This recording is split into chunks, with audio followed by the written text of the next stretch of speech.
দেখেন শুনেন যে আপনার চাকরি নাই, তাহলে আপনার কেমন লাগে?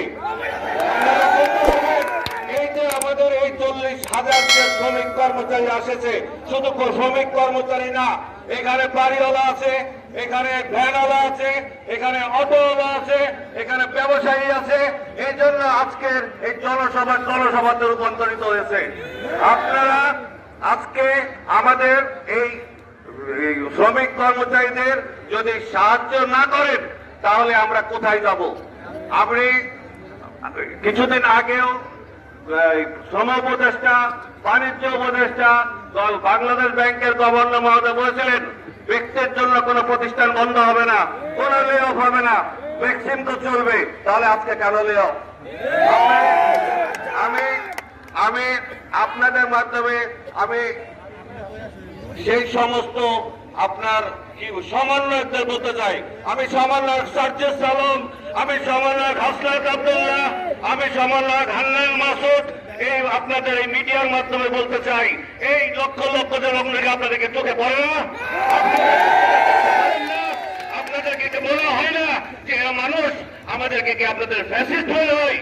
আমাদেরকে কি আমাদের মনে হয় যে আমরা রাজনীতির মধ্যে আছি? আমাদের এখানে সবাই খেটে খাওয়া মানুষ। আজকে আপনাদের কোন এদিকে কোনো নজর নাই। আপনাদের আমি একটা কথা বলতে চাই, যদি 24-এর জন্ম আপনারা দিয়ে থাকেন তবে এই ভ্যাকসিন তো 25-এর জন্ম দিবে।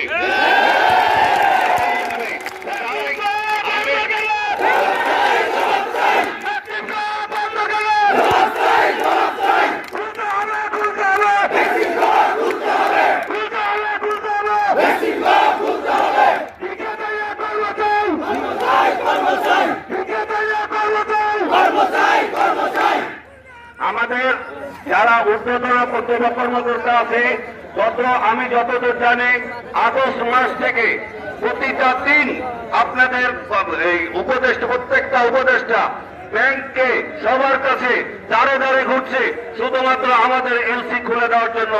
আপনাদেরকে সমস্ত প্ল্যান দেওয়া আছে যে আমাদের এই লোন, হ্যাঁ আমাদের মালিক অনেক টাকা লোন নিয়েছে, ঠিক আছে, কিন্তু এই লোন কিভাবে শোধ করবে তার প্ল্যান তারা দিয়েছে, কিন্তু আপনারা এটা মানতেছেন না।